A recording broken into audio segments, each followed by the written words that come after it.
ನಮ್ಮಲ್ಲಿ ಎಷ್ಟೋ ಜನರದ್ದು ಕಥೆಗಾರರದ್ದು ಅತ್ಯುತ್ತಮ ಕಥೆಗಳು ಯಾರ್ಯಾರ ಹೆಸರೆಲ್ಲ ಪ್ರಕಟ ಆಗಿರುತ್ತೆ. ಎಲ್ರಿಗೂ ನಮಸ್ಕಾರ. ಜೋಗಿಯವರು ಅದು ಇಷ್ಟು ಸುದೀರ್ಘವಾಗಿ ಮಾತಾಡೋದ ಮೇಲೆ ಅದೇ ಟೋನಲ್ಲೇ ಮಾತಾಡಬೇಕು. ಅದು ಯಾಕಂದರೆ ಎಲ್ಲರೂ ಅದಕ್ಕೆ ಸೆಟ್ ಆಗಿಬಿಟ್ಟಿರ್ತಾರೆ, ಬದಲಾಯಿಸೋದು ಒಂದು ಕಷ್ಟ. ಆಮೇಲೆ ಅವರು ಮೊದಲು ಮಾತಾಡಿದ್ರೆ ಬಹಳಷ್ಟು ವಿಷಯಗಳು ನಮ್ಮಿಂದ ಎತ್ಕೊಂಬಿಟ್ಟಿರ್ತಾರೆ. ಸೊ ಅದೆಲ್ಲವನ್ನು ಬಿಟ್ಟು ಬೇರೆ ಥರದಲ್ಲಿ ನಮ್ಮ ಭಾಷಣವನ್ನು ರೂಪಿಸ್ಕೋಬೇಕು. ಎರಡು ವಿಷಯ ನಾನು ಮೊದಲು ಹೇಳಬೇಕು. ಒಂದು, ಪ್ರಕಾಶ್ ಕಂಬತ್ತಳ್ಳಿ ಅವರಿಗೆ ಬಹುಶಃ ಇವರ ಮುಂದಿನ ಸರಣಿ 1000 ಪುಸ್ತಕಗಳನ್ನು ಅವರು ತಲುಪ್ತಾರೆ. ಹಾಗಾಗಿ ಅವ್ರಿಗೊಂದು ಅಭಿನಂದನೆಯನ್ನು ಪ್ರಕಾಶ್ ಮತ್ತು ಪ್ರಭಾ ಕಂಬಳ್ಳಿ ಅವರಿಗೆ ತಲುಪ್ತಾರೆ. ಇದು ಬರೀ ಸಂಖ್ಯೆಯ ಲೆಕ್ಕ ಅಲ್ಲ, ಒಂದು ಗಟ್ಟಿತನದ ಲೆಕ್ಕ ಕೂಡ ಹೌದು. 1000 ಪುಸ್ತಕಗಳು ಒಂದು ಪರಂಪರೆಯನ್ನು ನಿರ್ಮಿಸುವ ಗಟ್ಟಿತನವನ್ನು ಅವರು ತಗೊಬಂದಿದ್ದಾರೆ. ಆಮೇಲೆ ಕಳೆದ ವಾರ ಅಷ್ಟೇ ಅವರು ಪ್ರಕಟಿಸಿದ ಪುಸ್ತಕಕ್ಕೆ ಸಿನಿಮಾ ಪುಸ್ತಕ ಬಂದಿದೆ. ಯಾಕೆ ನಾನು ಈ ವಿಷಯವನ್ನು ಯಾಕೆ ವಿಶೇಷವಾಗಿ ಹೇಳ್ತೀನಿ ಅಂತಂದರೆ, ನಾನು ಒಂದು ಸಲ ಹಿಂದೆ ಪ್ರಸ್ತಾಪ ಮಾಡಿದಾಗಿಲ್ಲ ನಾವು ಸಿನಿಮಾ ಪುಸ್ತಕ ಮಾಡಲ್ಲ ಅಂತ ಹೇಳಿದರು ಅವರು. ನಂಗೆ ಗೊತ್ತಿರೋ ಹಾಗೆ SV ರಾಜೇಂದ್ರ ಸಿಂಗ್ ಬಾಬು ಅವ್ರ ಪುಸ್ತಕಕ್ಕೂ ಬಹುಮಾನ ಬಂತು. ಇದು 2ನೇ ಪುಸ್ತಕ ಬರ್ತಾ ಇರೋದು. ಆಮೇಲೆ ಜಯಂತನ್ ಮಾಡಿದ್ದಾರೆ. ಸೊ ಅವರು ರಥಭಂಗ ಮಾಡಿದ್ದಾರೆ, ಸಿನಿಮಾ ಪುಸ್ತಕನೂ ಮಾಡ್ತಾ ಇದ್ದಾರೆ. ಅದರಿಂದ ನಾನು ಸಿನಿಮಾದವನಾಗಿ ಅವ್ರಿಗೆ ಅಭಿನಂದನೆ ಹೇಳ್ತೀನಿ ರಥಭಂಗಕ್ಕೆ. ಎರಡನೇದು ಬಹುಶಃ ಈ ಹಾಲ್ ಬಗ್ಗೆ. ಇದು ನಾನು ಈ ಹಾಲ್ನಲ್ಲಿ ಮಾತನಾಡುತ್ತಿರುವ ಮೊದಲ ಸಾಹಿತ್ಯ ಭಾಷಣ. ಯಾಕಂದರೆ 106 ಸಿನಿಮಾ ಬಗ್ಗೆ ಮಾತಾಡಿದ್ದೀನಿ ನಾನಿಲ್ಲಿ. ಮತ್ತು ನಿಮಗೆ ಸಿನಿಮಾ ನೋಡುವುದನ್ನು ಕಲಿಸಿದಂಥ ಹಾಲ್ ಇದು. ಅದು ವಿದ್ಯಾಶಂಕರ್ ಇರ್ಬೋದು, ಕಾಸರವಳ್ಳಿ ಇರ್ಬೋದು, ಅಥವಾ ಸುಬ್ರಾಯರ್ ಇರ್ಬೋದು, ವಿಜಯಮ್ಮ ಇರ್ಬೋದು. ನಮಗೆ ಜಗತ್ತಿನ ಅತ್ಯಂತ ಶ್ರೇಷ್ಠ ಸಿನಿಮಾಗಳನ್ನು ಈ ಹಾಲಲ್ಲಿ ತೋರಿಸಿದ್ರು. ಇದು ಸತ್ಯಜಿತ್ ರೇ ಅವರು ಇನಾಗ್ರೇಟ್ ಮಾಡಿದಂಥ ಹಾಲ್ ಇದು. ಹಾಗಾಗಿ ನಾವೇನು ಸಿನಿಮಾವನ್ನು ನೋಡ್ತಾ ಇದ್ವಿ, ಸಿನಿಮಾ ಬಗ್ಗೆ ಬರಿತಾ ಇದ್ವಿ ಅಂದರೆ ಅದಕ್ಕೆ ಖಂಡಿತ ಸುಚಿತ್ರ ಸಭಾಂಗಣ ಕಾರಣ. ಹಾಗಾಗಿ ನನಗೆ ಇಲ್ಲಿ ನಿಂತ್ಕೊಂಡಾಗ ನನಗೆ ನೆನಪಾಗೋ ಸಿನಿಮಾಯಿಂದ ನಾವು ಸ್ವಲ್ಪ ಸಾಹಿತ್ಯದ ಕಡೆಗೆ ಬರಬೇಕು. ಆಮೇಲೆ ವೇದಿಕೆಯ ಮೇಲೆ ನನಗೆ ಬಹಳ ಪ್ರಿಯವಾದ ಜೋಗಿಯವರಿದ್ದಾರೆ. ನನ್ನ 2 ಹಿರಿಯ ಮಿತ್ರರ ಪುಸ್ತಕದ ಬಗ್ಗೆ ನಾನು ಮಾತಾಡ್ತಾ ಇದ್ದೀನಿ. ಬೇಲೂರು ರಾಮಮೂರ್ತಿಯವರು ಮತ್ತು ಗಜಾನನ ಶರ್ಮಾ ಅವರು ನನಗೆ ಪ್ರಿಯವಾದ 2 ಕಥೆಗಾರರಿದ್ದಾರೆ. ಪ್ರತಿಭಾ ಅಂತೂ ಅವರು ನಾನು ಬೆಂಗಳೂರಿಗೆ ಬರೋದಕ್ಕೆ ಮುಂಚೆನೇ ಪುಟಗಟ್ಟಲೆ ಪತ್ರ ಬರಿತಾಯಿದ್ರು ನನಗೆ. ಆ ಪತ್ರದ ಮೂಲಕನೇ ನಾವೆಲ್ಲ ಬೆಳೆದ್ವಿ. ಮತ್ತು ನನಗೆ ಕೃತಜ್ಞತೆಯಿಂದ ಅವ್ರನ್ನ ನೆನಪು ಮಾಡ್ಕೊಳ್ಬೇಕಾಗಿದ್ದು ಅಂದರೆ ನಮ್ಮ ನಂತರ ಸಾಹಿತ್ಯ ಕ್ಷೇತ್ರಕ್ಕೆ ಕೈ ಹಿಡಿದು ಕರ್ಕೊಂಡು ಬಂದವರು. ಅದು ಲಂಕೇಶ್ ಇರ್ಬೋದು, ಅನಂತಮೂರ್ತಿ ಇರ್ಬೋದು, ಚಿತ್ತಾಲ್ರು ಇರ್ಬೋದು, ಕಂಬಾರ್ ಇರ್ಬೋದು. ಹಾಗೆ ಅನೇಕ ಬರಹಗಾರರ ಪರಿಚಯ ನನಗಾಗಿದ್ದು ಪ್ರತಿಭಾ ಅವ್ರ ಮೂಲಕನೇ. ಆಮೇಲೆ ಬಹಳ ನಾನು ನೋಡಿದ ವಿಸ್ಮಯಗಳಲ್ಲೊಬ್ಬರು A.K. ರಾಮಾನುಜನ್. A.K. ರಾಮಾನುಜನ್ ಕೂಡ ನನಗೆ ಪ್ರತಿಭಾ ಮತ್ತು A.K. ರಾಮಾನುಜನ್ ಬಹುಶಃ ಕಾಲೇಜ್ ಮೇಟ್ಸ್ ಆಗಿದ್ರು ಅನಿಸುತ್ತೆ. ಆ ಥರನೇ ಮಾತಾಡ್ತಾಯಿದ್ರು ಆ್ಯಕ್ಚುಲಿ. ನಾನು ಅವ್ರನ್ನ ನೋಡೋಕ್ಕೆ ಸಾಧ್ಯ ಆಗಿದ್ದು ಕೂಡ ಪ್ರತಿಭಾ ಅವರಿಂದಲೇ. ಇನ್ನೊಬ್ಬರು ನನಗೆ ಬಹಳ ಪ್ರಿಯವಾದ ಕಥೆಗಾರರು ಸದಾಶಿವ ಸರಟೂರು ಇದ್ದಾರೆ. ಸರಟೂರು ಬಗ್ಗೆ ಒಂದು ಸಣ್ಣ ಮಾತು ಇರಬೇಕು. ನಾನು ಇತ್ತೀಚೆಗೆ ಒಂದು ಕಥಾ ಸ್ಪರ್ಧೆಗೆ ತೀರ್ಪುಗಾರ ಆಗಿದ್ದೆ. ಅದರಲ್ಲಿ ಸರಟೂರವ್ರ ಕತೆ ಭಾಳ ಚೆನ್ನಾಗಿತ್ತು. ನಮ್ಗೆ ತೀರ್ಪುಗಾರರಿಗೆ ಗೊತ್ತಿರಲ್ಲ ಅದು ಯಾರ ಕತೆ ಅಂತೇಳಿ. ಇವ್ರ ಕತೆಗೆ ನಾನು ತೀರ್ಪು ಕೊಟ್ಟ ಮೇಲೆ ಆ ಪತ್ರಿಕೆಯವರು ನನಗೆ ಕೇಳಿದ್ರು, ಸರ್ ಈ ಕತೆ ಬೇಡ ಸರ್, ಬೇರೆ ಕತೆ ಕೊಡಿ ಅಂತ. ನಾನು ಹೇಳಿದೆ, ನೀವು ತೀರ್ಪುಗಾರರನ್ನು ಬದಲಾಯಿಸಿ, ತೀರ್ಪು ಬದಲಾಯಿಸಲ್ಲ ನಾನು. ಯಾಕಂದರೆ ಕತೆ ನನಗೆ ಇಷ್ಟ ಆಗಿದೆ, ನೀವು ಬೇರೆಯವ್ರಿಗೆ ಕೊಟ್ಟು ಮಾಡ್ಬೋದು ಅಂತೇಳಿ. ಆಮೇಲೆ ಅವರು ಇಲ್ಲ, ಅದು ಒಪ್ಕೊಂಡು ಆ ತೀರ್ಪನ್ನು ಪ್ರಕಟಿಸೋದ್ರು. ಆದರೆ ಅವ್ರ ಪತ್ರಿಕೆಯಲ್ಲಿ ಆ ಕತೆ ಪ್ರಕಟಿಸಲಿಲ್ಲ. ಅವ್ರ ಆಟನ ಸಾಧಿಸ್ಕೊಂಡ್ರು. ಆ ಕತೆ ಈ ಸಂಕಲನದಲ್ಲಿದೆ. ನಾನು ಮೊದಲು ಗಮನಿಸಿದ್ದದೆ. ಸದಾಶಿವ ಸರಟೂರವರು ಜೋಗಿ ಹೇಳಿದ ಹಾಗೆ ಬಹಳ ವಿಭಿನ್ನವಾದ ಕಥೆಗಳನ್ನು ಮತ್ತು ಕವಿತೆಗಳನ್ನು, ಪ್ರಬಂಧಗಳನ್ನು ವ್ಯಾಪಕವಾಗಿ ಬರೀತಾ ಬಂದವರು. ಇತ್ತೀಚಿನ ಪೀಳಿಗೆಯಲ್ಲಿ ನಾನು ಬಹಳ ನಿರೀಕ್ಷೆ ಇಟ್ಕೊಳ್ಬಹುದಾದ ಕಥೆಗಾರರು. ಇನ್ನೊಬ್ಬರು ಶರತ್ ಅವ್ರ ಪರಿಚಯ ಇಲ್ಲ, ನಾನು ಅವ್ರ ಬರಹಗಳನ್ನು ಹೆಚ್ಚು ಓದಿಲ್ಲ. ನಾನು ಈ ವೇದಿಕೆಯಲ್ಲಿ ಅವ್ರನ್ನ ಮೊದಲು ನೋಡ್ತಾ ಇರೋದು. ಇನ್ನು ನನ್ನ ಮೂಲ ಕಾರ್ಯಕ್ಕೆ ಬರೋದಾದರೆ 2 ಪುಸ್ತಕಗಳ ಬಗ್ಗೆ ನಾನಿವತ್ತು ಮಾತನಾಡಬೇಕು. ಒಂದು, ನನ್ನ ಹಿರಿಯ ಮಿತ್ರರಾದ ಬೇಲೂರು ರಾಮಮೂರ್ತಿಯವರ ಕಾದಂಬರಿಯ ಬಗ್ಗೆ. ಬೇಲೂರು ರಾಮಮೂರ್ತಿಯವರು ಬಹಳ ಹಿರಿಯ ಮಿತ್ರರು. ಯಾಕೆಂದರೆ ನಾವೆಲ್ಲ ಚಿಕ್ಕೋರಾದಾಗ ಪ್ರಜಾಮತದಲ್ಲಿ ಅವ್ರ ಕಥೆಗಳನ್ನು ಓದ್ತಾ ಇದ್ದೆ, ನಾನು ಅವ್ರ ಕಾದಂಬರಿಯನ್ನು ಓದ್ತಾ ಇದ್ದೆ. ಸೊ ಅದರಿಂದ ನಾವೆಲ್ಲ ಅರಿವಿನ ಲೋಕಕ್ಕೆ ಬರುವಾಗಲೇ ಅವರು ಬರವಣಿಗೆಯಲ್ಲಿ ಸಾಕಷ್ಟು ಹೆಸರನ್ನು ಮಾಡಿದರು. ನನಗೆ ಅವ್ರ ಬಗ್ಗೆ ಇರೋದೊಂದು ಬಹಳ ಕುತೂಹಲ ಅಂತಂದರೆ, ಅವರು ಶಂಕರಾಚಾರ್ಯರ ಬಗ್ಗೆನೂ ಮಾತನಾಡ್ತಾರೆ, ಮುದ್ದಣ್ಣನ ಬಗ್ಗೆನೂ ಮಾತನಾಡ್ತಾರೆ, ಹಾಸ್ಯ ಲೇಖನಗಳನ್ನು ಬರೀತಾರೆ. ಹಾಗಾಗಿ ಅವರು ಯಾವ ಕ್ಷೇತ್ರದಲ್ಲಿ ಮಾಡಿದ್ರೂ ಕೂಡ ಅದ್ರ ಬಗ್ಗೆ ಆಳವಾಗಿ ಬರೀತಾರೆ. ನಾನು ಮಲ್ಲಿಗೆಯಲ್ಲಿದ್ದಾಗ ಅವರು ಸೋಮು ಸರಣಿ ಬರ್ಕೊಟ್ಟಿದ್ರು, ಸೋಮುವಿನ ಹಾಸ್ಯ ಲೇಖನಗಳನ್ನು. ಆಮೇಲೆ ನಾನು ಶೃಂಗಾರ ಕಥೆಗಳು ಒಂದಿಷ್ಟು ಅವ್ರ ಹತ್ರ ಬರೆಸ್ಬೇಕು ಅಂತ ಪ್ರಯತ್ನ ಪಟ್ಟಿದ್ದೆ ಒಂದು ಪತ್ರಿಕೆಯಲ್ಲಿ. ಅದು ನಾನು ಆಮೇಲೆ ಆ ಪತ್ರಿಕೆ ಬಿಟ್ಟೆ, ಅವ್ರು ಬರ್ಕೊಡೋ ಅಷ್ಟೊತ್ತಿಗೆ. ಅದು ಬೇರೆ ಪತ್ರಿಕೆನ ಬಂತು, ಅದು ಆ ಪತ್ರಿಕೆ ಬೇರೆ ಪತ್ರಿಕೆಯಲ್ಲಿ ಬಂತು ಆ ಮಾಲಿಕೆ. ಹೀಗೆ ನನಗೆ ಅಂದರೆ ನೀವು ಪುರಾಣದಲ್ಲಿರುವ ಶೃಂಗಾರ ಕಥೆಗಳ ಬಗ್ಗೆ ಬರೆಯಬಲ್ಲವರು ಯಾರು ಅಂದರೆ ಬೇಲೂರು ರಾಮಮೂರ್ತಿಯವರು, ಯಾಕಂದರೆ ಅವರಷ್ಟು ಅಧ್ಯಯನ ಮಾಡಿದ್ದಾರೆ. ಇಲ್ಲಿ ಪ್ರಸ್ತುತ ಒಂದು ಕಾದಂಬರಿಯನ್ನು ಬರೆದಿದ್ದಾರೆ. ಅವ್ರ ಹಿಂದೆ ಅವ್ರ ಪತ್ತೇದಾರಿ ಕಾದಂಬರಿ, ನಾನು ಚಿಕ್ಕವನಾದಾಗಲೇ ಅವ್ರದ್ದೊಂದು ಪತ್ತೇದಾರಿ ಕಾದಂಬರಿ ಪ್ರಜಾಮತಲ್ಲಿ ಬರ್ತಾಯಿತ್ತು. ಅದನ್ನು ಬಹಳ ಕುತೂಹಲದಲ್ಲಿ ನಾನು ಓದ್ತಾ ಇದ್ದೆ ಅದನ್ನು. ಈ ಕಾದಂಬರಿ ಅವಳಿ ಎಂಬ ಮಾಯೆ, ನಿಮ್ಗೆ ಟೈಟ್ಲಲ್ಲೇ ಅದು ಏನು ಅಂತ ಗೊತ್ತಾಗ್ಬಿಡುತ್ತೆ. ಈ ನೀವು ಅವಳಿಯ ಸಿನಿಮಾಗಳು ಬಹಳಷ್ಟು ನೋಡಿರ್ತೀರಿ. ಅದು ಸೀತಾ ಅವ್ರ ಗೀತಾ ಇರ್ಬೋದು, ಜಯ ವಿಜಯ್ ಇರ್ಬೋದು, ಅಥವಾ ಶಂಕರ್ ಗುರು ಇರ್ಬೋದು, ಬಹಳ ಸಿನಿಮಾಗಳನ್ನು ನೋಡಿರ್ತೀರಿ. ಇಬ್ಬರು ಒಂದೇ ಥರ ಇರ್ತಾರೆ. ಇದಕ್ಕೆಲ್ಲ ಮೂಲ ಎಲ್ಲರಿಗೂ ಗೊತ್ತಿದೆ. ಅದು ಕಾಮಿಡಿ ಆಫ್ ಏರರ್ ಅಂತೇಳಿ ಶೇಕ್ಸ್ಪಿಯರ್ನ ಒಂದು ನಾಟಕ. ಆ ನಾಟಕವನ್ನೇ ನೇರವಾಗಿ ಸಿನಿಮಾ ಮಾಡಿದ್ದು ಕನ್ನಡದಲ್ಲಿ ಬಿ ಆರ್ ಪಂತ್ಲು ಮೊದಲು ಅಳಿಯ ಗೆಳೆಯ ಅಂತ ಮಾಡಿದ್ರು. ಅದನ್ನು ಆಮೇಲೆ ಎನ್ ಎಸ್ ಶಂಕರ್ ಉಲ್ಟಾ ಪಲ್ಟಾ ಅಂತ ಮಾಡಿದ್ರು. ಆದರೆ 2 ಜೋಡಿಗಳು ಒಂದೇ ಥರ ಇರ್ತಕ್ಕಂತಹದ್ದು. ಈ ಥರದ ಕಥೆಯನ್ನು ಇಟ್ಕೊಂಡು ಇದು ಇವರು ಇಬ್ಬರು ಅವಳಿಗಳನ್ನು ಇಟ್ಕೊಂಡು ಒಂದು ಪತ್ತೇದಾರಿ ಕಥೆಯನ್ನು ಸೃಷ್ಟಿ ಮಾಡೋದಕ್ಕೆ ಪ್ರಯತ್ನ ಪಟ್ಟಿದ್ದಾರೆ. ನಾನು ಬಹಳ ವರ್ಷ ಹಂಗೆ ಅಂದ್ಕೊಳ್ತಾ ಇದ್ದೆ, ಅಂದರೆ ಹಿಂಗೆ ಅವಳಿಗೆ ಒಂದೇ ಥರ ಸಿನಿಮಾದಲ್ಲಿ ಮಾತ್ರ ಇರೋಕ್ಕೆ ಸಾಧ್ಯ, ನಿಜ ಜೀವನದಲ್ಲಿ ಹಂಗೆ ಇರ್ತಾರ ಅಂಥೇಳಿ. ಅದು ನನ್ನ ಕುಟುಂಬದಲ್ಲೇ ಆಯಿತು. ನನ್ನ ಹೆಂಡತಿ ಅಕ್ಕನ ಮಗಳಿಗೆ ಅವಳಿ ಮಕ್ಕಳಾದರು. 2 ವರ್ಷ 6 ತಿಂಗಳು ಅವರಿಬ್ಬರಿಗೂ. ನನಗೆ ಈಗಲೂ ಅವರಿಬ್ಬರು ಯಾರು ಅಂತ ಪತ್ತೆ ಮಾಡೋಕ್ಕಾಗಲ್ಲ. ನಮ್ಮ ಮನೆಯಲ್ಲೆಲ್ಲ ಹೆಂಗೋ ಪತ್ತೆ ಮಾಡ್ತಾರೆ. ಆದರೆ ನಂಗೆ ಅವರಿಬ್ಬರು ಒಂದೇ ಥರನೇ ಕಾಣಿಸ್ತಾರೆ. ಅದರಿಂದ ಯಾರ್ಯಾರು ಅಂದರೆ ಇಬ್ಬರು ಆ ತಾತ ಅಂತ ಬರ್ತಾರೆ. ಅದರಿಂದ ನಾನು ಇಬ್ಬರನ್ನೂ ಯಾರ್ಯಾರು ಅಂತ ನನಗಿನ್ನೂ ಗುರ್ಸೋಕ್ಕಾಗಲ್ಲ. ಸಿನಿಮಾದಲ್ಲಿ ಮಾತ್ರ, ನಿಜ ಜೀವನದಲ್ಲೂ ಹಾಗೆ ಇರುತ್ತೆ ಅಂತ ನನಗೆ ಅನುಭವಕ್ಕೆ ಬಂದ ಪ್ರಸಂಗ ಆಯಿತು. ಈ ಕಾದಂಬರಿಯ ಸ್ವರೂಪ ಏನು ಅಂದರೆ, ಮೊದಲ ಪುಟದಲ್ಲೇ ಕೊಲೆ ಆಗೋಗ್ಬಿಡುತ್ತೆ. ಇದು ಕೊಲೆಯಿಂದಲೇ ಕಾದಂಬರಿ ಆರಂಭ ಆಗುತ್ತದೆ. ಈ ಕೊಲೆಯನ್ನು ಮಾಡಿದವರು ಯಾರು ಅನ್ನೋದು ಪ್ರತಿ ಹಂತದಲ್ಲೂ ಕೂಡ ಚರ್ಚಿತವಾಗ್ತಾ ಹೋಗ್ತಕ್ಕಂತಹದ್ದು. ಇವರು ಎಷ್ಟು ಸಾಧ್ಯವೋ ಅಷ್ಟು ಕೆಲವು ತಿರುವು ಕನಸುಗಳಲ್ಲಿ ಕೂಡ ಬರುತ್ತೆ. ಇದು ಇದ್ದಕ್ಕಿದ್ದಂಗಳು ಅರೆಸ್ಟ್ ಆಗ್ತಾಳೆ. ಅರೆಸ್ಟ್ ಆಗಿದ್ದು ಕನಸು ಅಂತ ಹೇಳಿ ಕೊನೆಗೆ 5 ಪೇಜ್ ಆದಮೇಲೆ ಬರುತ್ತೆ. ಇದು ಬಹುಶಃ ಧಾರಾವಾಹಿಯಾಗಿ ಅಂಥ ಪತ್ರಿಕೆಯಲ್ಲಿ ಕೆಲಸ ಮಾಡೋದ್ರಿಂದ ನಮ್ಗೆ ಧಾರಾವಾಹಿಯಾಗಿ ಬರುವಾಗ ಇವೆಲ್ಲ ಬಹಳ ಅಗತ್ಯ. ಯಾಕೆಂದರೆ ನಮ್ಮ ಮುಂದಿನ ಸಂಚಿಕೆಯಲ್ಲಿ ಏನೋ ಒಂದು ಕುತೂಹಲಕ್ಕೆ ನಿಲ್ಲಿಸ್ಕೋಬೋದು ಅದನ್ನು ಅನ್ನೋ ಕಾರಣಕ್ಕೆ. ಕಮಲಾಕ್ಷಿ ಮತ್ತು ಜಲಜಾಕ್ಷಿ ಅಂತ ಇಬ್ಬರು ಅವಳಿಗಳು. ಈ ಇಬ್ಬರು ಅವಳಿಗಳು ಹುಟ್ಟಿನಿಂದ ಬೇರೆ ಬೇರೆ ಅನಾಥಾಶ್ರಮದಲ್ಲಿ ಬೆಳೆದಂಥವ್ರು. ಇಬ್ಬರು ಪರಸ್ಪರ ಭೇಟಿನೇ ಮಾಡಿರೋಲ್ಲ. ಈ ಕೊಲೆಯನ್ನು ಮಾಡಿದವರಲ್ಲಿ ಇಬ್ಬರಲ್ಲಿ ಒಬ್ಬರಿರ್ಬೋದು ಅನ್ನೋ ಗುಮಾನಿ ಮೊದಲು ಶುರುವಾಗತ್ತೆ. ಆಮೇಲೆ ಅಧ್ಯಂತರಕ್ಕೆ ಮಾಡುವಾಗ ಈ ಕೊಲೆ ಮಾಡಿದವರು ಇಬ್ಬರು ಯಾರು ಅನ್ನೋದು ಗೊತ್ತಾಗತ್ತೆ. ಸೊ ಪೊಲೀಸ್ನವರು ಈ ಅವಳಿಗಳನ್ನು ಬೆನ್ನು ಹತ್ತಾರೆ, ಕೊಲೆ ಮಾಡಿದವರು ಈ ಅವಳಿಗಳನ್ನು ಬೆನ್ನು ಹತ್ತಾರೆ. ಇದು ಬೇರೆ ಬೇರೆ ತಿರುವುಗಳನ್ನು ಪಡ್ಕೊಂಡು ಬರುತ್ತೆ. ಬೇಲೂರು ರಾಮಮೂರ್ತಿಯವರಿಗೆ ಒಂದು ನುರಿತವಾದ ಶೈಲಿ ಇದೆ. ಅದು ನಾನು 70ರ ದಶಕದ ಶೈಲಿ ಅಂತ ಕರಿತೀನಿ. ನಾವೆಲ್ಲ ಟಿ ಕೆ ರಾಮರಾಯರ ಕಾದಂಬರಿಗಳನ್ನು ಓದ್ಕೊಂಡೇ ಬೆಳೆದಂಥವ್ರು. ಸಾಮಾನ್ಯ ಟಿ ಕೆ ರಾಮರಾಯರ ಕಾದಂಬರಿಗಳಲ್ಲಿ ಬರುವ ತಿರುವುಗಳನ್ನು ಇಲ್ಲಿ ನನಗೆ ತುಂಬ ಸಲ ನೆನಪಾಗ್ತಾ ಇತ್ತು. ಆ ಮಾದರಿಯ ತಿರುವುಗಳನ್ನು ಇವರು ತುಂಬ ಚೆನ್ನಾಗಿ ಮಾಡಿದ್ದಾರೆ. ಆಮೇಲೆ ಇವರು ಪ್ರತಿಪಾದಿಸುವ ಮೌಲ್ಯಗಳು ಕೂಡ ಅದು ಆಲ್ಮೋಸ್ಟ್ 70ರ ದಶಕದ ಮೌಲ್ಯಗಳೇ. ಯಾಕಂದರೆ ಹೆಣ್ಣು ಒಬ್ಬಳೇ ಇರಬಾರ್ದು, ಆದಷ್ಟು ಬೇಗ ಮದುವೆ ಆಗಬೇಕು, ಒಬ್ಬಂಟಿಯಾಗಿ ಬದುಕೋದು ಕಷ್ಟ, ಈ ಮೌಲ್ಯಗಳೆಲ್ಲ ಇದೆಯಲ್ಲ. ಇದು ಇವತ್ತಿನ ಹೆಣ್ಮಕ್ಳು ಯಾರೂ ಒಪ್ಪಲಿಕ್ಕಿಲ್ಲ ಈ ಥರದ ಮೌಲ್ಯಗಳನ್ನು. ಆದರೆ ಇದು ಒಂದು ದಶಕದಲ್ಲಿ ಬಹಳ ಮುಖ್ಯವಾದ ಮೌಲ್ಯಗಳಾಗಿದ್ದಂಥದ್ದು. ಇದು ಕಾದಂಬರಿ ಅಂತರ್ಗತವಾಗಿ ಬರ್ತಾ ಹೋಗುತ್ತೆ. ನನಗೆ ಬೇಲೂರು ರಾಮಮೂರ್ತಿಯವರು ಬಹುಶಃ ಬೇರೆ ಬೇರೆ, ಈಗ ನಮಗೆ ಪತ್ತೇದಾರಿ ಮಾಡೋದಕ್ಕೆ ಒಂದು ಕ್ರಮ ಇದೆ. ಅದು ನಮ್ಮ ಆರ್ಥರ್ ಡಯಲ್ ಕಾನನ್ ಸಿರಣಿ ಎಲ್ಲ ಬಂದಮೇಲೆ ಪೊಲೀಸ್ ಜೊತೆಗೆ ಖಾಸಗಿ ಪತ್ತೇದಾರಿ ಒಬ್ಬನು ಬರ್ತಾನೆ. ಪೊಲೀಸರಿಗೂ ಖಾಸಗಿ ಪತ್ತೇದಾರರಿಗೂ ಕೆಲವು ಬಹಳ ಮುಖ್ಯವಾದ ವ್ಯತ್ಯಾಸಗಳಿರುತ್ತೆ. ಪೊಲೀಸರು ಬಹಳ ಟ್ರೆಡಿಷನಲ್ ವೇನಲ್ಲಿ ಹುಡುಕ್ತಾ ಇರ್ತಾರೆ. ಖಾಸಗಿ ಪತ್ತೇದಾರ ಅನ್ಟ್ರೆಡಿಷನಲ್ ವೇನೆಲ್ಲ ಅವನು ಕೂಡ ಬಹಳ ವಿಭಿನ್ನವಾಗೇ ಇರ್ತಾನೆ. ಅವ್ನು ಸಿಗರೇಟ್ ಸೇದೋ ರೀತಿ ಇರ್ಬೋದು, ಇದಾಗಿರ್ಬೋದು. ಆ್ಯಂಡ್ ನಮ್ಮಲ್ಲಿ ಇಂಡಿಯನ್ ಜೇಮ್ಸ್ ಬಾಂಡ್ ಸಿನಿಮಾಗಳಿದೆ. ಈಗ ಜಗತ್ತಿನಲ್ಲಿ 62ನೇ ಇಸ್ವಿನೆಲ್ಲ ಬಾಂಡ್ ಸಿನಿಮಾಗಳು ಬಂತು. ಜಗತ್ತಿನ ಜೇಮ್ಸ್ ಬಾಂಡ್ಗಳಿಗೂ ಇಂಡಿಯನ್ ಜೇಮ್ಸ್ ಬಾಂಡ್ಗಳಿಗೂ ಒಂದು ಬಹಳ ಮುಖ್ಯವಾದ ವ್ಯತ್ಯಾಸ ಇದೆ. ನಮ್ಮ ಇಂಡಿಯನ್ ಜೇಮ್ಸ್ ಬಾಂಡ್ಗಳು ಯಾವಾಗಲೂ ಸೂಟು ಬೂಟ ಹಾಕ್ಕೊಂಡೇ ಇರ್ತಾರೆ. ಅಂಥ ಪ್ರಸಂಗಗಳಲ್ಲಿ ಕೂಡ ಸೂಟು ಬೂಟ ಹಾಕ್ಕೊಂಡೇ ಇರ್ತಾರೆ. ಅದು ಇಂಡಿಯನ್ ಸ್ಪೆಷಾಲಿಟಿ ಅದು.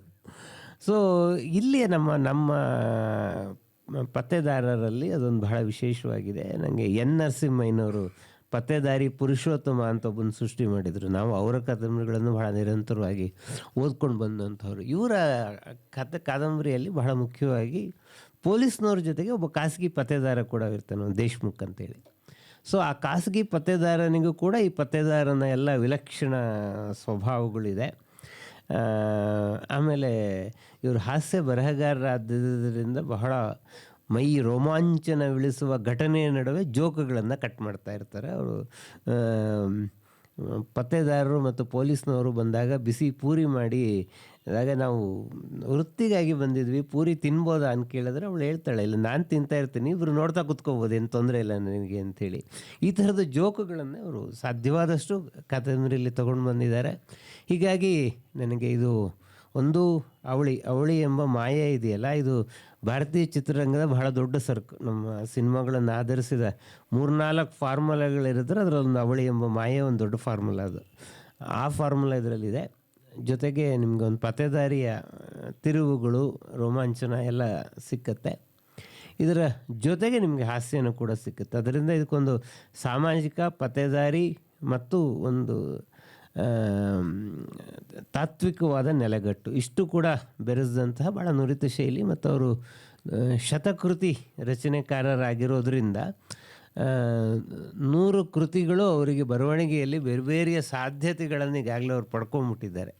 ಹಾಗಾಗಿ ಇದೊಂದು ಗಮನಿಸಬಹುದಾದ ಕೃತಿ ಅಂತ ಹೇಳಿ ನನ್ನ ಮಾತನ್ನು ಇಲ್ಲಿಗೆ ಮುಗಿಸ್ತೇನೆ. ಇನ್ನೊಂದು ನಾನು ಹೇಳಬೇಕಾಗಿರ್ತಕ್ಕಂಥದ್ದು ಗಜಾನನ ಶರ್ಮಾ ಅವರ ಕಾದಂಬರಿಗೆ ನಾನು ಒಂದು ಮಾತನ್ನು ಇಲ್ಲಿ ಹೇಳಲೇಬೇಕು. ಸಾಮಾನ್ಯಕ್ಕೆ ನಾನು ಯಾವತ್ತೂ ಭಾಷಣ ಮಾಡುವಾಗ ನೋಟ್ಸ್ ಗಿಟ್ಸ್ ಎಲ್ಲ ಬಂದು ಮಾಡಲ್ಲ ನಾನು. 2 ಕಾರಣಕ್ಕೆ. ನಾನು ನೋಟ್ಸ್ ಎಲ್ಲ ಮಾಡ್ಕೊಂಡು ಬರೆದ್ರೆ ಏನಾಗುತ್ತೆ ಅಂದರೆ, ನಾನು ನೋಟ್ಸ್ ನೋಡ್ತಾ ಇರುವಾಗ ಎದುರುಗಡೆಯವ್ರು ಏನು ಯೋಚನೆ ಮಾಡ್ತಾಯಿದ್ದಾರೆ, ನನಗೆ ಸಾಮಾನ್ಯಕ್ಕೆ ನಾನು ಮಾತನಾಡುವಾಗ ಒಂದು ನಂಬಿಕೆ ಇಟ್ಕೊಂಡಿದ್ದೀನಿ, ನನ್ನ ಮಾತಲ್ಲಿ ಮುಂದಕ್ಕೆ ತಲುಪ್ತಾ ಇಲ್ಲ ಅಂದರೆ ನಾನು ಕಟ್ ಮಾಡ್ತೀನಿ, ಅದನ್ನು ಮುಗಿಸ್ತೀನಿ. ಯಾಕಂದರೆ ನನ್ನ ಸಮಯನೂ ವ್ಯರ್ಥ, ಅವ್ರ ಸಮಯನೂ ವ್ಯರ್ಥ. ನನ್ನ ಮಾತು ಎಲ್ಲರೂ ಜನ ಕೇಳ್ತಾ ಇದ್ದಾರೆ ಅಂದಾಗ ನಾನು ಮುಂದುವರ್ಸ್ಕೊಂಡು ಹೋಗ್ತೀನಿ. ಆ ಕಾರಣಕ್ಕೆ ನಾನು ನೋಟ್ಸ್ ಮಾಡಲ್ಲ. ನಾನು ವೃತ್ತಿಯಲ್ಲಿ ಪ್ರಾಧ್ಯಾಪಕ ಆಗಿರೋದ್ರಿಂದ ನನ್ನ ಕ್ಲಾಸಲ್ಲಿ ಕೂಡ ನಾನು ಯಾವತ್ತೂ ನೋಟ್ಸ್ ಮಾಡ್ಕೊಂಡು ಪಾಠ ಮಾಡಲ್ಲ. ಯಾಕಂದರೆ ನಾವು 20-30 ವರ್ಷದಿಂದ ಅದೇ ವಿಷಯಗಳನ್ನು ಪಾಠ ಮಾಡ್ಕೊಂಡು ಬಂದಿರೋದು.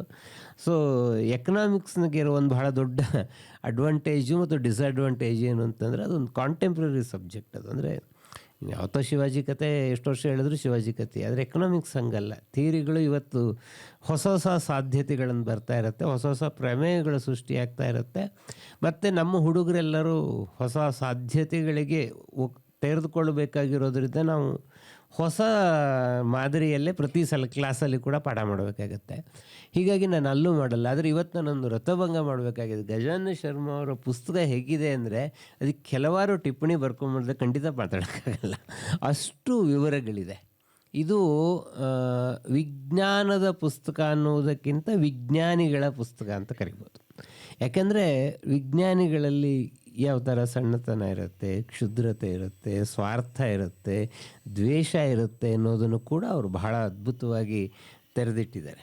ನಾನು ಮಾತಿಗೆ ಮುಂಚೆ ಒಂದು ಸಣ್ಣ ಸಂಗತಿಯನ್ನು ಹೇಳಬೇಕು. ನಮ್ಮ ಈ ಸಮಾರಂಭ ಆಗುವ ಸಂದರ್ಭದಲ್ಲಿ ಇನ್ನೂ ನಂಗೆ ಪ್ರಕಾಶ್ ಕಂಬತ್ತೇಳವ್ರು ಹೇಳಿದರು ಮಾತಾಡಬೇಕು ಅಂತೇಳಿ. ಅದು 2-3 ದಿನದಲ್ಲೇ ನಮ್ಮದೊಂದು ಫ್ಯಾಮಿಲಿ ಗ್ರೂಪ್ ಇದೆ, ಅಲ್ಲಿ ಯಾರೋ ಒಂದು ಈ ಕಾರ್ಯಕ್ರಮದ್ದು ಇನ್ವಿಟೇಷನ್ ಹಾಕಿದ್ರು.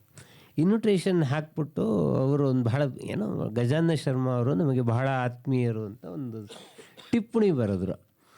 ಅದ್ರ ಕೆಳಗೆ ಫ್ಯಾಮಿಲಿ ಗ್ರೂಪ್ ಅಂದರೆ ಗೊತ್ತಿರ್ತದೆ, ಎಲ್ಲರೂ ಇರ್ತಾರೆ ಅದರಲ್ಲಿ ಒಂದು ಪ್ರಶ್ನೆ ಯಾರೊಬ್ರು ಹಾಕಿದ್ರು, ಗಜಾನನ ಶರ್ಮಾ ಎಂದರೆ ಯಾರು ಅಂತೇಳಿ ಹಾಕು. ಸೊ ನಾನು ಆ ಗ್ರೂಪಲ್ಲಿದ್ದೆ. ನಾನು ಅದ್ರ ಬಗ್ಗೆ ಮಾತಾಡ್ತೀನಿ ಅನ್ನೋದ್ರಿಗೆ ಗೊತ್ತಿಲ್ಲ. ನಾನು ಏನು ಉತ್ತರ ಹಾಕಬೇಕು ಇದಕ್ಕೆ, ನಾನು ಗ್ರೂಪಲ್ಲಿ ಇರೋದ್ರಿಂದ ಏನು ಉತ್ತರ ಹಾಕಬೇಕು? ಇನ್ನಷ್ಟು ಬೇಕೇನೆ ರಾಮ ಬರೆದವರು ಅಂತ ಹಾಕಬೇಕು, ಚನ್ನಭೈರ ದೇವಿ ಬರೆದವರು ಅಂತ ಹಾಕಬೇಕು, ನಾಟಕಗಳನ್ನು ಮಾಡಿಸಿದವರು ಅಂತ ಹಾಕಬೇಕು, ಇಂಜಿನಿಯರ್ ಅಂತ ಹಾಕಬೇಕು, ಏನಂತ ಹಾಕಬೇಕು? ಎಷ್ಟು ರೂಪ ಇದೆ ಅವರಿಗೆ. ಸೊ ನಾನು ಇಷ್ಟೆಲ್ಲ ಯೋಚನೆ ಮಾಡೋ ಅಷ್ಟೊತ್ತಿಗೆ ಇವ್ರದ್ದು ಯಾವುದೋ ಒಂದು ಬಯೋಡಾಟಾನಲ್ಲಿ ಹಾಕಿದ್ರು ಆ ಗ್ರೂಪ್ನಲ್ಲಿ. ಅಲ್ಲಿಗೆ ನನ್ನ ಕೆಲಸ ಮುಗೀತು, ನಾನು ಉತ್ತರ ಹೇಳೋದು ಹೋಗಲಿಲ್ಲ. ಗಜಾನನ ಶರ್ಮಾ ಅವ್ರ ಬಗ್ಗೆ ನನಗಿರುವ ಬಹಳ ಪ್ರೀತಿ ಮತ್ತು ಗೌರವ ಏನು ಅಂತಂದರೆ, ಅವ್ರಿಗಿರ್ತಕ್ಕಂತಹ ಅಧ್ಯಯನಶೀಲತೆ, ಅಪಾರವಾದ ಅಧ್ಯಯನಶೀಲತೆ ಮತ್ತು ಅದನ್ನು ಜೋಡಿಸುವಂತಹ ಕ್ರಮ. ಅದು ಈ ಕರೆಂಟಿನ ಪುಸ್ತಕವನ್ನು ಅವರು ಈ ಮಾದರಿಯಲ್ಲೇ ಬರೆದುಕೊಂಡು ಹೋಗಿದ್ದಾರೆ. ಅವರ ಬಹುಶಃ ನನಗನ್ಸುತ್ತೆ ಅವರ ಪ್ರತಿ ಪುಟಕ್ಕೆ ಕೂಡ ಒಂದು 50-60 ಪುಸ್ತಕಗಳನ್ನು ಅವರು ರೆಫರ್ ಮಾಡಿರಬೇಕು. ಅಷ್ಟು ಮಾಹಿತಿಗಳು ಕ್ರೋಢೀಕರಣ ಆಗಿದೆ. ಇದಕ್ಕೊಂದು ಎನ್ಸೈಕ್ಲೋಪೀಡಿಯಾದ ಸಾಧ್ಯತೆ ಇದೆ. ನೀವು ಕರೆಂಟ್ ಬಗ್ಗೆ ಏನು ಬೇಕು ಅಂತಂದರೂ ಇದರಲ್ಲಿ ಯಾವುದೋ ಒಂದು ಮೂಲೆಯಲ್ಲಿ ಸಿಕ್ಕುತ್ತೆ ಇದರಲ್ಲಿ ಹುಡುಕಿದ್ರೆ. ಅಪಾರ್ಟ್ ಫ್ರಮ್ ದ್ಯಾಟ್ ಎನ್ಸೈಕ್ಲೋಪೀಡಿಯಾಕ್ಕೆ ಒಂದು ಮಾಡೆಲ್ ಇದೆ. ಎನ್ಸೈಕ್ಲೋಪೀಡಿಯಕ್ಕಿರುವ ಮಾಡೆಲ್ ಏನು ಅಂತಂದರೆ, ನೀವು ವಿಶ್ವಾಮಿತ್ರ ಅಂತ ಒಂದು ಪದ ಹುಡುಕಿದ್ರೆ ಎನ್ಸೈಕ್ಲೋಪೀಡಿಯಾದಲ್ಲಿ ವಿಶ್ವಾಮಿತ್ರ ಯಾರೋ ಅವನು ಋಷಿಯವನು ಹಿಂಗೆ ಆಗಿದ್ದ ಇಷ್ಟೇ ಸಿಕ್ಕತ್ತೆ ಅದರಲ್ಲಿ. ಅದಕ್ಕೊಂದು ಸಂವೇದನಾಶೀಲತೆ ಇರಲ್ಲ. ಎನ್ಸೈಕ್ಲೋಪೀಡಿಯಾ ಅದು ಕ್ರಮ ಅಲ್ಲ, ಅದು ಮಾಹಿತಿ ಕೊಡೋದಕ್ಕೆ ಮಾತ್ರ ಇರೋದು ಎನ್ಸೈಕ್ಲೋಪೀಡಿಯಾ.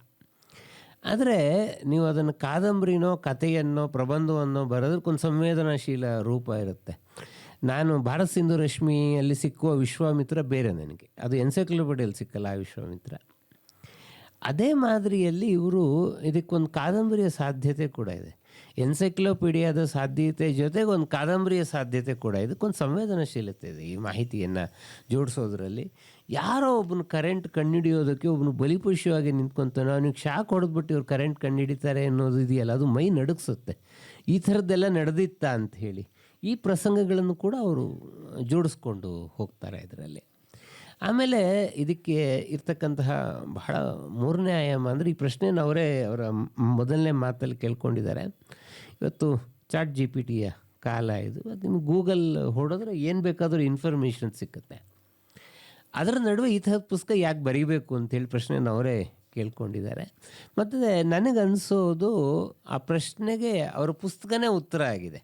ಯಾಕಂದರೆ ಇದು ಚಾಟ್ GPTಲಿ ಸಿಕ್ಕಲ್ಲ. ಈ ಪುಸ್ತಕ ಚಾಟ್ GPTಲಿ ಸಿಗೋಕ್ಕೆ ಸಾಧ್ಯ ಇಲ್ಲ. ಚಾಟ್ GPTಲಿ ಏನು ಸಿಕ್ಕಬಹುದು ಅಂತ ಹೇಳಿದ್ರೆ, ನೀವು ಮಾಹಿತಿ ಮಾತ್ರ ನಿಮಗೆ ಚಾಟ್ GPT ಭಾಳ ಶ್ರದ್ಧಾ ಭಕ್ತಿಯಿಂದ ಒದಗಿಸಬಲ್ಲದು. ಆ್ಯಂಡ್ ಈ ಇನ್ಫಾರ್ಮೇಷನ್ ಕೂಡ ಅಮೇರಿಕನ್ ಸೆಲೆಕ್ಷನ್ ಇನ್ಫಾರ್ಮೇಷನ್. ಇದು ಯಾವುದು ಅಮೇರಿಕನ್ ದೃಷ್ಟಿಕೋನಗಳಲ್ಲಿ ಬಹಳ ಮುಖ್ಯ ಆಗುತ್ತೋ ಆ ಮಾಹಿತಿಯನ್ನು ಚಾಟ್ GPT ನಿಮಗೆ ಒದಗಿಸಬಲ್ಲದು. ನಾನು ತುಂಬ ಸಲ ಹೇಳ್ತಾ ಇದ್ದೆ, ಈಗ ಜಾತಕನ ಚಾಟ್ GPT ನೋಡ್ತಾರೆ, ನೋಡ್ಬಿಟ್ಟು ಇನ್ನು ಮುಂದಿನ 10 ವರ್ಷದಲ್ಲಿ ನಾನು ಕರೋರ್ಪತಿ ಆಗ್ತೀನಿ ನಾನು ಚಾಟ್ GPT ಕೇಳಿದ್ರೆ ಹೇಳುತ್ತದು, ಇಂಥ ಕಡೆ ಶುಕ್ರ ಇದ್ದಾನೆ, ಇಂಥ ಕಡೆ ಇದ್ದಾನೆ, ಹಿಂಗೆಲ್ಲ ಆಗತ್ತೆ, ಹಿಂಗೆಲ್ಲ ಆಗತ್ತೆ ಅಂತೇಳಿ.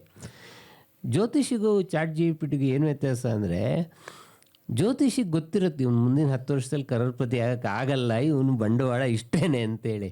ಅವನು ಆ ಅಂಶನ ಇಟ್ಕೊಂಡು ಉತ್ತರ ಹೇಳ್ತಾ ಇರ್ತಾನೆ. ಚಾಟ್ GPTಗೆ ಅದೆಲ್ಲ ಗೊತ್ತಾಗಲ್ಲ, ಅದು 10 ವರ್ಷ ಯಾಕೆ ಆಗಬಾರ್ದು ಅಂತ ಹೇಳುತ್ತೆ.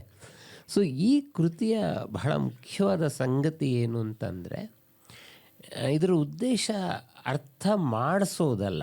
ಅರ್ಥ ಮಾಡಿಸೋದಾದರೆ ಇನ್ನಷ್ಟು ಸರಳವಾಗಿರ್ತಿತ್ತು. ಇದರ ಉದ್ದೇಶ ನಿಮ್ಮನ್ನು ಯೋಚನೆ ಮಾಡೋ ಥರದ್ದು. ಯಾಕಂದರೆ ಇದರ ಕೊನೆಯಲ್ಲಿ ಒಂದು ಪ್ರಶ್ನೆಯನ್ನು ಅವರು ಎತ್ತುತ್ತಾರೆ.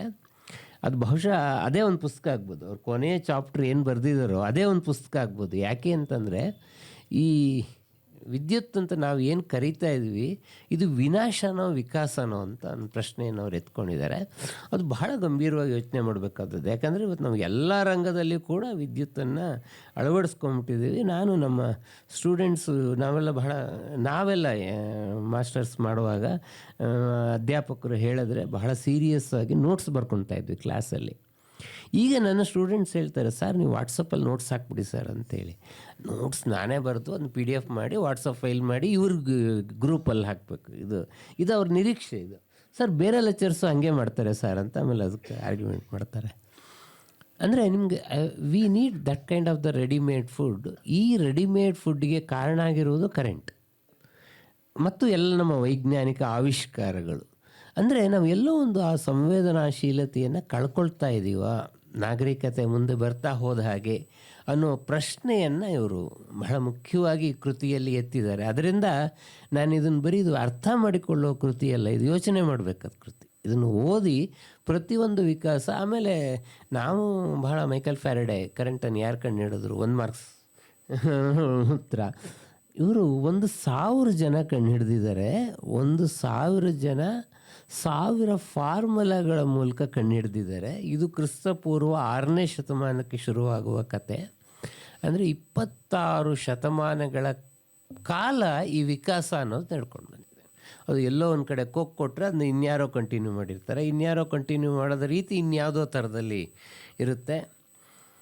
ಇದು ಥೇಟ್ಸ್ ಅನ್ನುವ ತಾರ್ಕಿಕ ದೃಷ್ಟಿಕೋನವನ್ನು ಅಂದರೆ ನಮ್ಮಲ್ಲಿ ಪ್ರಾಚೀನ ನಾಗರಿಕತೆಯಲ್ಲಿ ಅಲೆಮಾರಿ ಬದುಕಿನಲ್ಲಿ ಹುಡುಕ್ತಾ ಇರುವಾಗ ಅವ್ರಿಗೊಂದು ಲಾಜಿಕಲ್ ಥಿಂಕಿಂಗ್ ಅಂತಿರಲ್ಲ. ಒಂದು ವಿದ್ಯುತ್ ಒಂದು ಬೆಂಕಿ ಕಂಡು ಹಿಡಿದ್ರು ಅದೊಂದು ಅವ್ರಿಗೊಂದು ಸಂಭ್ರಮ. ಅದು ಯಾಕೆ ಬೆಂಕಿ ಹತ್ಕೊಳ್ಳುತ್ತೆ ಅನ್ನೋದು ಇದೆಯಲ್ಲ, ಇದು ಇವ್ರಿಗೆ ಮಾತ್ರ ಅಲ್ಲ, ನಾನು ಸಂಶೋಧನೆ ಮಾಡುವಾಗ ಗಮನಿಸಿದ್ದೀನಿ. ನಮ್ಮ ಕ್ಯಾಲೆಂಡರ್ ಕತೆ ಶುರುವಾಗೋದು ಕೂಡ ಕ್ರಿಸ್ತಪೂರ್ವ 6ನೇ ಶತಮಾನದಲ್ಲಿ. ಮಾನವರಿಗೆ ಈ ಥರದೊಂದು ಲಾಜಿಕಲ್ ಥಿಂಕಿಂಗ್ ಶುರುವಾಗಿದ್ದು ಈ ಕಾಲಘಟ್ಟದಲ್ಲಿ. ಹಾಗಾಗಿ ಎಲ್ಲ ವಿದ್ಯೆಗಳು ಆರಂಭವಾಗೋದು ಕ್ರಿಸ್ತಪೂರ್ವ 6ನೇ ಶತಮಾನದಲ್ಲಿ. ಕ್ರಿಸ್ತಪೂರ್ವ 6ನೇ ಶತಮಾನದಲ್ಲಿ ಬೆಳಗ್ಗೆಯನ್ನು ಪಡ್ಕೊಂಡು ಬರ್ತಾರೆ. ಆಮೇಲೆ ರಾಯಲ್ ಸೊಸೈಟಿ ಆಫ್ ಲಂಡನ್ನು ಶುರುವಾದಾಗ ಇದಕ್ಕೊಂದು ವಿಜ್ಞಾನದ ಪರಿಭಾಷೆ ಬರುತ್ತೆ. ಈ ರಾಯಲ್ ಸೊಸೈಟಿ ಆಫ್ ಲಂಡನ್ ಬರೆಯುವಾಗಲೇ ನಾನಿದು ಖಂಡಿತ ಬಹಳ ನನ್ನ ಮಟ್ಟಿಗೆ ವಿಶೇಷವಾದ ಸಂಗತಿ, ಬೇರೆಯವ್ರಿಗೆ ಗೊತ್ತಿತ್ತೋ ಇಲ್ಲ. ಸರ್ ಐಸಾಕ್ ನ್ಯೂಟನ್ ಅಂತಹ ಬಹಳ ದೊಡ್ಡ ಮನುಷ್ಯ, ದೊಡ್ಡ ವಿಜ್ಞಾನಿ ಅಂದುಕೊಂಡವನು ಇನ್ನೊಬ್ಬನು ಸ್ಟೀಫನ್ ಗ್ರೇ ಕಂಡು ಹಿಡಿದ ಒಂದು ಸಂಶೋಧನೆಗೆ ಅವನಿಗೆ ಮಹತ್ವ ಸಿಕ್ಕಬಾರದು ಅಂತ ಇನ್ನಿಲ್ಲದಷ್ಟು ತುಳಿಯೋದಕ್ಕೆ ಪ್ರಯತ್ನ ಪಡ್ತಾನೆ. ಅವನನ್ನು ನ್ಯೂಟನ್ ಅಂತ ಅವನು ಯಾಕೆ ಹಿಂಗೆ ಮಾಡ್ತಾನೆ ಅಂತ ಹೇಳೋದನ್ನು ಇವ್ರು ತುಂಬ ಚೆನ್ನಾಗಿ ವರ್ಣಿಸ್ತಾರೆ, ಬೇರೆಯವರಿಗೆ ಮನ್ನಣೆ. ಆಮೇಲೆ ಕೊನೆಗೆ ಸ್ಟೀಫನ್ ಗ್ರೇ ಅವರು ಅದನ್ನು ಕೊನೆಗೆ ಮಾಡ್ತಾರೆ. ನಮ್ಮಲ್ಲಿ ಭಾಳ ಅನೇಕ ಕಥೆಗಾರರಿಗೆ ಈ ಥರ ಆಗುತ್ತೆ. ಅವರ ಅತ್ಯುತ್ತಮ ಸಂಶೋಧನೆಗಳು ಯಾರ್ಯಾರ ಹೆಸರಲ್ಲೋ ಪ್ರಕಟ ಆಗಿಬಿಟ್ಟಿರುತ್ತೆ. ಇವನಿಗೆ ಏನು ಸಿಕ್ಕಬೇಕೋ ಅದು ಸಿಕ್ಕಲ್ಲ ಅಂತೇಳಿ. ನಮ್ಮಲ್ಲಿ ಎಷ್ಟೋ ಜನದ ಕಥೆಗಾರರದ್ದು ಅತ್ಯುತ್ತಮ ಕಥೆಗಳು ಯಾರ್ಯಾರ ಹೆಸರಲ್ಲೋ ಪ್ರಕಟ ಆಗಿರುತ್ತೆ. ಇದು ನನಗೆ ಇದು ಈ ಶತಮಾನದಲ್ಲೇ ಈ ಥರದ್ದೆಲ್ಲ ನಡೆದಿತ್ತು, ನ್ಯೂಟನ್ ಕಾಲದಲ್ಲೇ ಅಂತ ಹೇಳುವುದು ನಿಜವಾಗ್ಲೂ ಬಹಳ ಇದಿತ್ತು. ಇದು ಫ್ರಾನ್ಸಿಸ್ ಡೇಫೆ ಕಾಲದಲ್ಲಿ ಅದಕ್ಕೊಂದು ಸಾರ್ವತ್ರಿಕ ಅಸ್ತಿತ್ವ ಬರೋದಕ್ಕೆ ಶುರುವಾಗುತ್ತೆ. ಈ ಲೈಡನ್ ಜಾಡಿ ಅನ್ನೋದು ಒಂದು ಬಹಳ ಇದರಲ್ಲಿ ಬಹಳ ಇಂಟ್ರೆಸ್ಟಿಂಗ್ ಆದ ಈ ಪುಸ್ತಕದ ಸಂಗತಿ. ಲೈಡನ್ ಜಾಡಿ ಏನು ಅಂತಂದರೆ ನಿಮಗೆ ಶಾಕ್ ಹೊಡಿಸೋದು ಕೂಡ ಒಂದು ವಿದ್ಯೆ ಒಂದು ಕಾಲದಲ್ಲಿ. ಸೊ ನಿಮಗೆ ಶಾಕ್ ಹೊಡಿಸುವ ಮೂಲಕ ಏನೋ ಒಂದು ವಿಶಿಷ್ಟವಾದನ್ನು ಸಾಧಿಸ್ಬೋದು. ಈ ಶಾಕ್ ಹೊಡಿಸೋದಕ್ಕೆ ಬೇರೆ ಬೇರೆ ಥರದ ಕ್ರಮಗಳಿದೆ. ಸೊ ಒಬ್ಬಳು ತರುಣಿಗೆ ನೀವು ಮುತ್ತು ಕೊಡೋಕ್ಕೆ ಹೋದಾಗ ಮುತ್ತು ಕೊಡೋಕೆ ಶಾಕ್ ಹೊಡೆಯುತ್ತೆ ನಿಮಗೆ. ಇದೆಲ್ಲ ನಡೆದ ಘಟನೆಗಳು. ಇದನ್ನೆಲ್ಲ ಅವರು ಅಂದರೆ ವಿದ್ಯುತ್ ಯಾವ್ಯಾವ ಮಾದರಿಯಲ್ಲಿ ಮಾಡ್ತಾ ಹೋಗುತ್ತೆ ಅಂತ ಬರುತ್ತೆ. ಬೆಂಜಮಿನ್ ಫ್ರಾಂಕ್ಲಿನ್ ಬಗ್ಗೆ ಭಾಳ ವಿಶೇಷವಾಗಿ ನಿಮಗೆಲ್ಲ ಗೊತ್ತಿದೆ. ಅಮೇರಿಕಾದ ಮೊದಲ ವಿಜ್ಞಾನಿ ಫ್ರಾಂಕ್ಲಿನ್ ವಿದ್ಯುತ್ ಮಿಂಚು ಕೂಡ ಅದೊಂದು ವಿದ್ಯುತ್ ಅನ್ನೋದನ್ನು ಮೊದಲು ಪ್ರತಿಪಾದನೆ ಮಾಡ್ತಾನೆ. ಇದಾದ ಮೇಲೆ ನಿಮಗೆ ಮಿಂಚು ನಿರೋಧಕಗಳು, ಗುಡುಗು ನಿರೋಧಕಗಳ ಚರ್ಚೆ ಕೂಡ ಶುರುವಾಗುತ್ತೆ. ಇದರ ನಡುವೆ ಅವರು ರಿಚ್ಮನ್ ಈ ಪುಸ್ತಕನ ಅರ್ಪಣೆ ಮಾಡಿರೋ ರಿಚ್ಮನ್ ಕೂಡ ಹೌದು. ನಮ್ಮಲ್ಲಿ ವಿದ್ಯುತ್ ಕಂಡುಹಿಡಿಯುವಲ್ಲಿ ತಮ್ಮ ಜೀವವನ್ನೇ ತ್ಯಾಗ ಮಾಡಿದವ್ರನ್ನು ರಿಚ್ಮನ್. ಇದು ಆಗಸ್ಟ್ 6, 1753 ಅವನು ವಿದ್ಯುತ್ ಸಂಶೋಧನೆಯಲ್ಲಿ ತನ್ನ ಜೀವದಾನವನ್ನು ಮಾಡ್ತಾನೆ. ಬೆಂಜಮಿನ್ ವಿಲ್ಸನ್ನು ಈ ಮಿಂಚು ಮತ್ತು ಗುಡುಗುಗಳನ್ನು ತಡೆಯುವುದಕ್ಕೆ ಬೇರೆ ಬೇರೆ ಮೆಥಡ್ಗಳನ್ನು ಕಂಡುಹಿಡಿತಾನೆ. ಅದೊಂದು ಬಹಳ ಇಂಟ್ರೆಸ್ಟಿಂಗ್ ಇದೆ. ಇದು ಬಹುಶಃ ನಿಮಗೆ ಯುರೋಪಿಯನ್ ಹಿಸ್ಟ್ರಿ ಓದುವಾಗಲೆಲ್ಲ ಈ ಥರದ ಪ್ರಸಂಗಗಳು ಸಿಗುತ್ತೆ, ಬಹಳ ಕಡೆ ಸಿಗುತ್ತೆ. ಈ ಚರ್ಚ್ಗಳಿಗೂ ವಿಜ್ಞಾನಕ್ಕೂ ಇರೋ ಜಗಳ ಬಹಳ ಹೊಸ್ತೇನೂ ಅಲ್ಲ. ಅದು ಚರ್ಚ್ಗಳು ಯಾವತ್ತೂ ವಿಜ್ಞಾನವನ್ನು ವಿರೋಧಿಸ್ಕೊಂಡು ಬಂದಿರತಕ್ಕಂತಹದ್ದು. ಈ ಚರ್ಚ್ಗಳೇ ಮರಣ ಗಂಟೆಗೆ ಕಾರಣ ಆಗಿರುತ್ತೆ. ಯಾಕೆ ಅಂತಂದರೆ ಚರ್ಚಿನ ಉದ್ದ ಗೋಪುರಗಳಿರುತ್ತೆ. ಇವರು ಒಂದು 1753 1781 ಇಸವಿ ಒಳಗೆ ಫ್ರಾನ್ಸ್ ಒಂದೇ ದೇಶದಲ್ಲಿ 103 ಜನ ಚರ್ಚಿನ ಗಂಟೆ ಹೊಡೆಯೋರು ಸಾವನ್ನಪ್ಪಿರ್ತಾರೆ. ಯಾಕಂದ್ರೆ ಗಂಟೆ ಹೊಡೆಯೋರಿಗೆ ಮಿಂಚು ಹೊಡೆಯೋದಕ್ಕೆ ಸಾಧ್ಯ.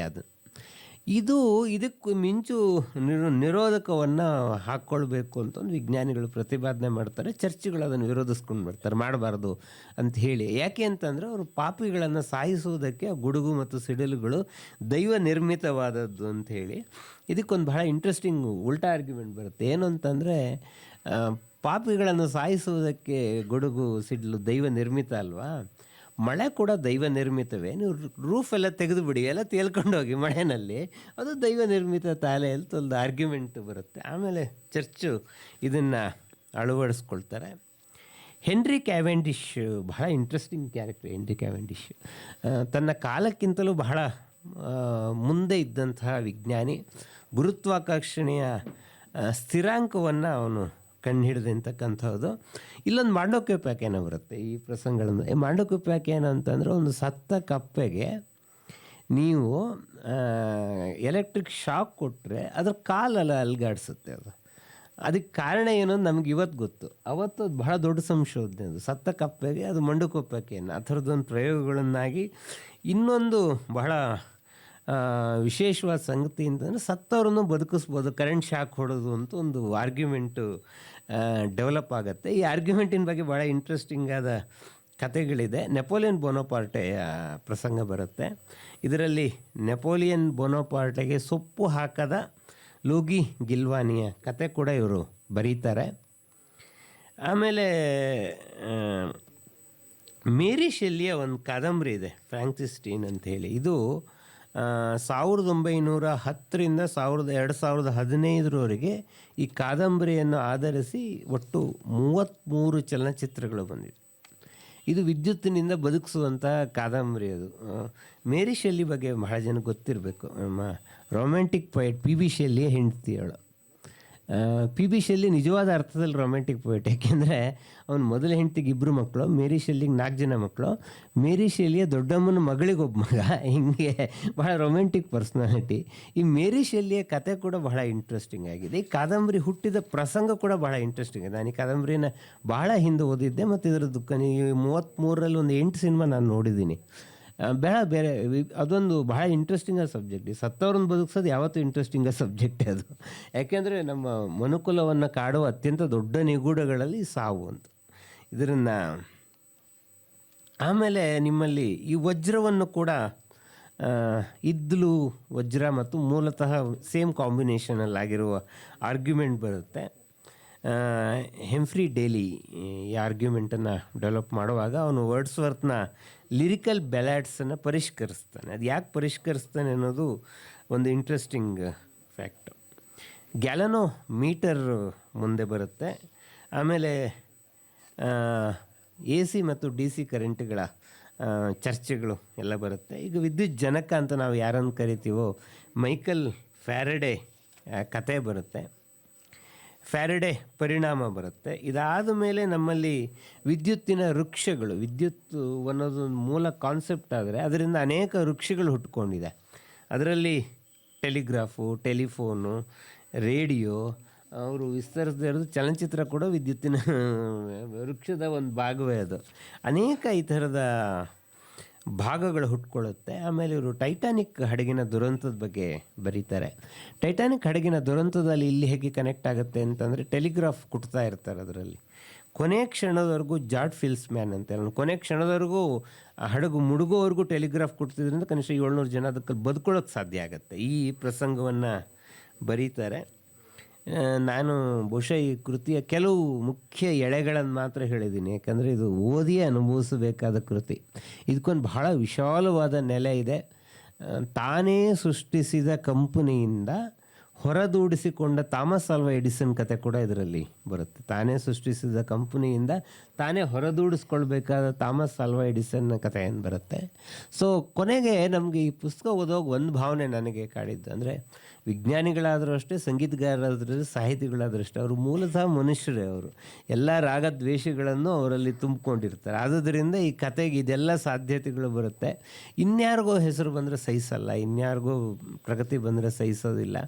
ಅಲ್ಟಿಮೇಟಾಗಿ ಕೊನೆಗೆ ಈ ಕರೆಂಟಿನ ಕತೆ ಒಂದು ಪ್ರಶ್ನೆಯನ್ನು ಎತ್ತುತ್ತೆ. ಈ ಥರದ ವೈಜ್ಞಾನಿಕ ಸಂಶೋಧನೆಗಳು ಒಂದು ಆರೋಗ್ಯಕರ ನೆಲೆಯಲ್ಲಿ ಯಾಕೆ ಬೆಳೆಯೋಕ್ಕಾಗಲ್ಲ ಅಂಥೇಳಿ ಈ ಪ್ರಶ್ನೆ ಎಲ್ಲ ದೇಶಕ್ಕೂ ಎಲ್ಲ ಕಾಲಕ್ಕೂ ಅನ್ವಯ ಆಗುವಂತಹದ್ದೇ. ಹಾಗಾಗಿ ಈ ಕೃತಿಯನ್ನು ಬಹುಶಃ ನಾನು ಈ ನನಗಿದು ಸಿಕ್ಕ 15 ದಿವಸದಲ್ಲಿ 3 ಸಲ ಮತ್ತೆ ಓದಿದ್ದೀನಿ ನಾನು. ಇದು ಒಂದು ಓದಿಗೆ ದಕ್ಕುವ ಕೃತಿ ಅಲ್ಲ. ಇದು ಒಂದು ಸಲ ಓದಿದ್ರೆ ನಿಮಗೆ ಅದನ್ನು ನೀವು ಬಹಳಷ್ಟು ಕಡೆ ನಿಲ್ಲಿಸ್ಕೊಂಡು ಯೋಚನೆ ಮಾಡಿ ಮತ್ತೆ ಓದ್ಕೊಳ್ತಾ ಹೋಗಬೇಕು. ಇಂತಹ ಹಲವು ಓದಿಗೆ ಅನುಗುಣವಾಗಬಲ್ಲ ಒಂದು ವಿಶಿಷ್ಟವಾದ ಕೃತಿಯನ್ನು ಕೊಟ್ಟಿದ್ದಕ್ಕಾಗಿ ನಾನು ಗಜಾನನ ಶರ್ಮಾ ಅವ್ರನ್ನ ಅಭಿನಂದಿಸ್ತೇನೆ. ಈ 2 ಕೃತಿಗಳ ಬಗ್ಗೆ ಮಾತನಾಡೋದಕ್ಕೆ ಅವಕಾಶ ಕೊಟ್ಟ ಅಂಕಿತಾ ಪ್ರಕಾಶನದ ಪ್ರಕಾಶ್ ಕಂಬತ್ತಳ್ಳಿ ಮತ್ತು ಪ್ರಭಾ ಕಂಬತ್ತಳ್ಳವರಿಗೆ ಧನ್ಯವಾದಗಳನ್ನು ಹೇಳಿ ನನ್ನ ಮಾತನ್ನು ಮುಗಿಸ್ತೇನೆ.